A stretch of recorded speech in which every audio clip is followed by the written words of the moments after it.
So I've taken the carburetors off and got them on the bench because that's the right way up, obviously. We're getting a bit of a petrol leak around the float bowl, and it's actually around the idle mixture screw there. It's kind of all on, so I think it's kind of seeping around the rim and just running down. It's not coming from the mixture screw itself anyway, because it's definitely on the sides here, so it wouldn't obviously get up there. So I've already had a look inside this, which is why these screws are loose, and it's quite interesting actually to see the condition of the gasket. So it's not a rubber gasket, but I need a longer screwdriver, don't I, so I can do this a bit more effectively. Yeah, it's not a rubber gasket, it's kind of it's one of those papery type ones. I don't know what all these materials are. Or is it? Oh, hang on, it might be. So yeah, it was leaking from this end, but you can see it's actually split, that end. So this would have been tilting this way, and the split end would have been up this end, but yeah, I think, you know, it's obviously in a poor condition anyway. So I have bought, this is about just over £1 and I've bought some rubber sheet which is 1.5 mil. So I'm just going to make a gasket out of this, and obviously I can use that as a template because I can't find it. This is a Hitachi carburetor, and off a Yamaha Virago XV750, the little 535s like this bike usually use the Makunis. Of course, because I've done a 2-into-1 conversion, I've got one of these carbs on it instead. So anyway, I'm just gonna make one of these up. Hopefully that'll do the job. But yeah, I was getting a fuel leak around there, and it was smelling quite badly, and obviously need to sort it out. Yeah, these gaskets, oh, you can't get them for, they're like 20-30 quid. Ridiculous, some of them. Depends on the quality and what have you, but yeah, it's just crazy. So I just bought a sheet of this for a couple of quid. So yeah, it's cheap enough if it doesn't work. Just gotta carefully cut round it. Okay, if this doesn't work, then I might have to go and buy a really proper good sharp knife. Oh yeah, mind your fingers, kids. It's going okay actually, to be fair. And I've got enough material there if it goes wrong, I can always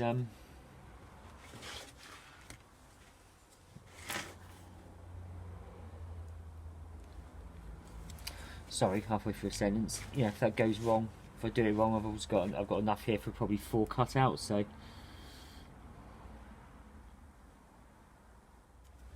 I'll hold that in place.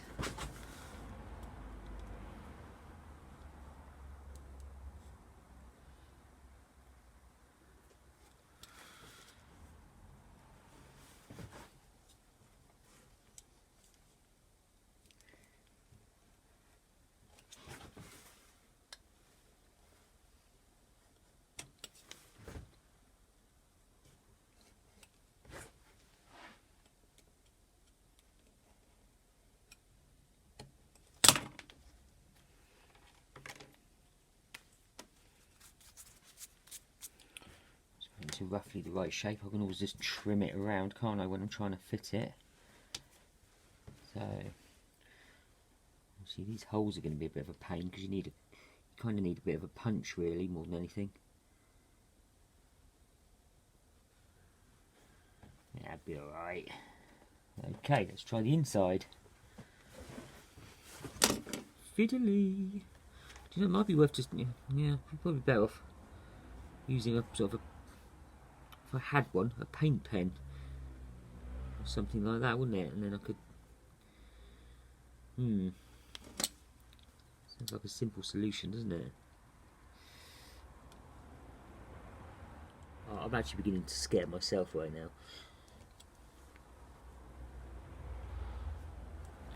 And I'm not absolutely overly confident this is going to work.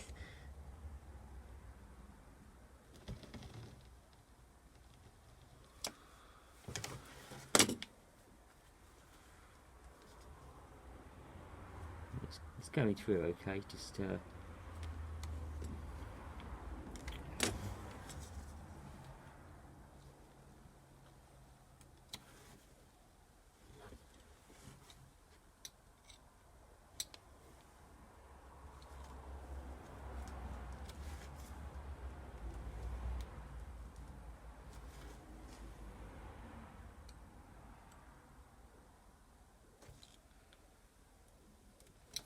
I'd imagine when these are manufactured they'd just be punched out, wouldn't they? So I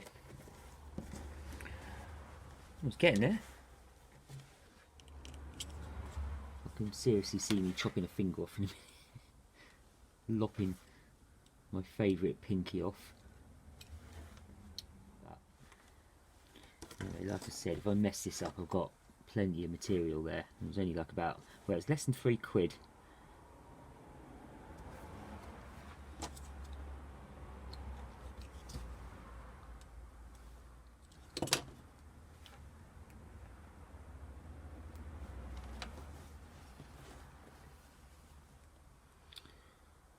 Okay.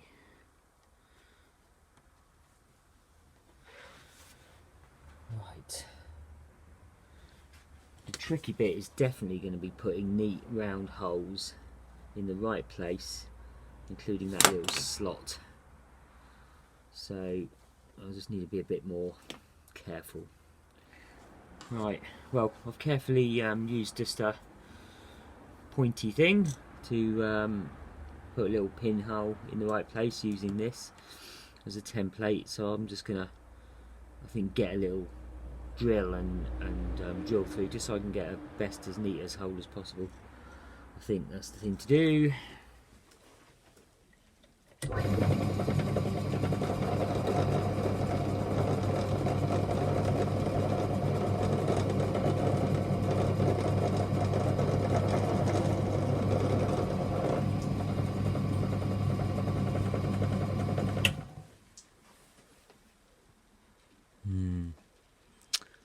It'll do.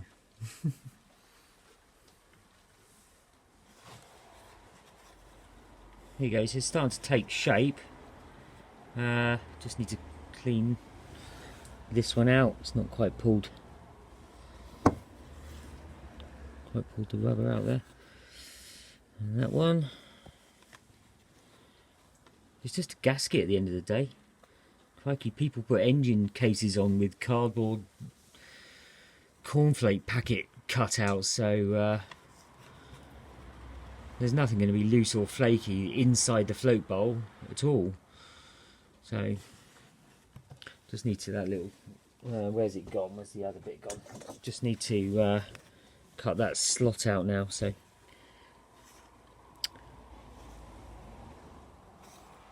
it's definitely getting there. Yeah, everything lines up okay. We'll have to fettle it a little bit when I put it on, but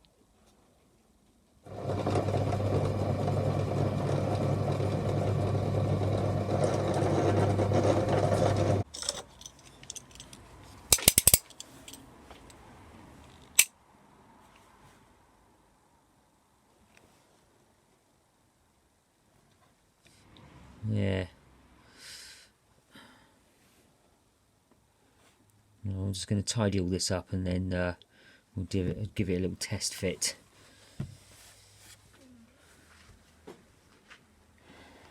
Right. Well, all joking aside, that has come out pretty darn close to the fit that I need. and it's gone a bit titty wonko.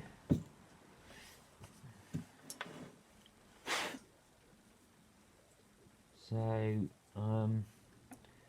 just pop that way. If we pop this on, we'll see if that's anything like a close fit. That looks pretty good.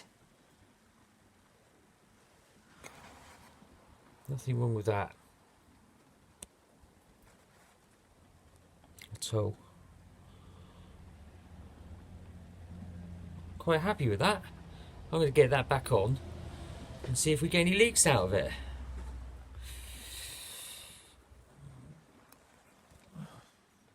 This carburetor does need a clean, so I probably will not really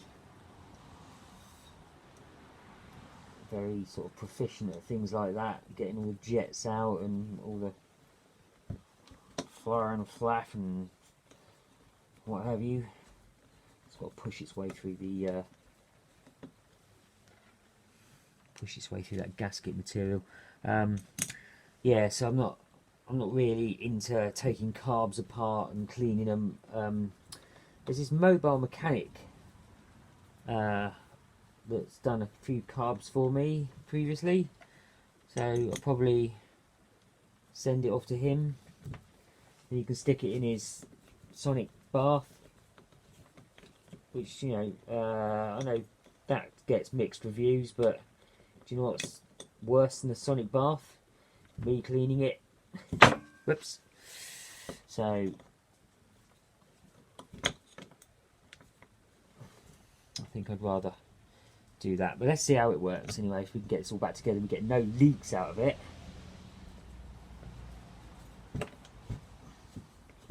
Be well chuffed.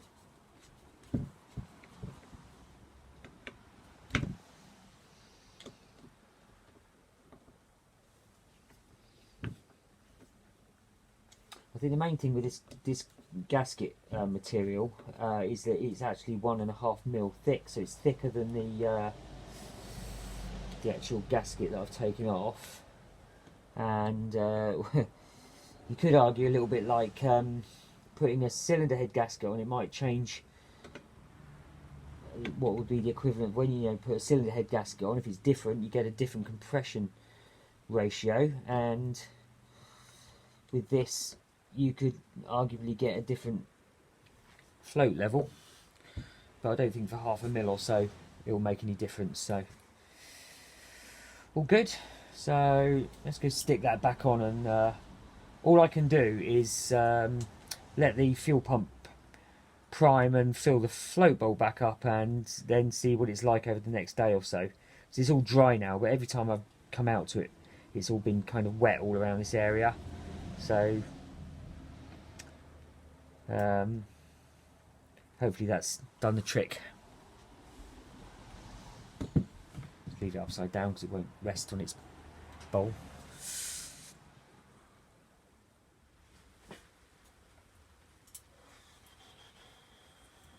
So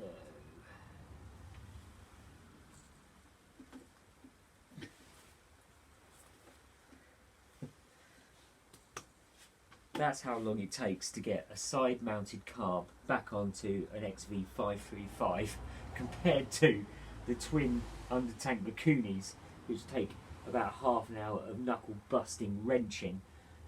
And obviously the manifold bolts are easy to get to too.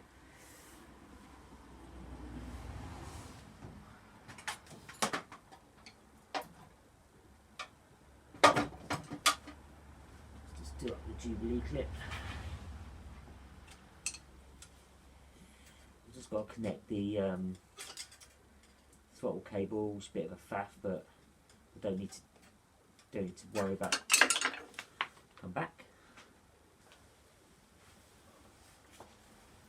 Don't need to worry about that for this. So what I need to do is attach the fuel pipe and fill up that flow bowl. Leave it for a couple of days. See what happens.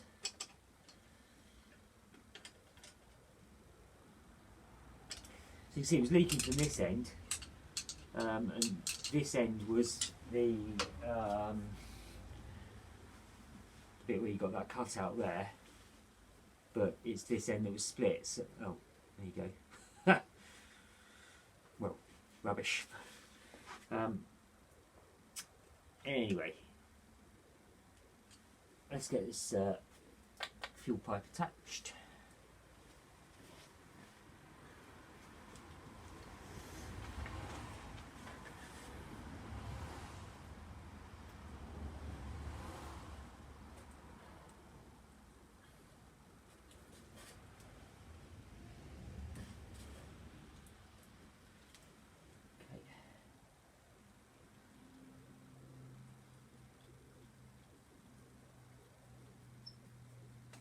I like these because they're really rough looking, which is obviously the look of the bike. Right. Good. Just going to go and switch her on, as in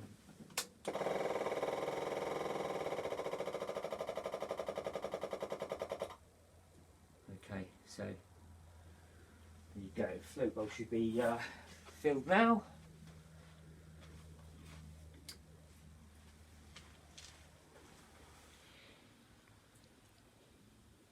Well, bit of luck. Job done.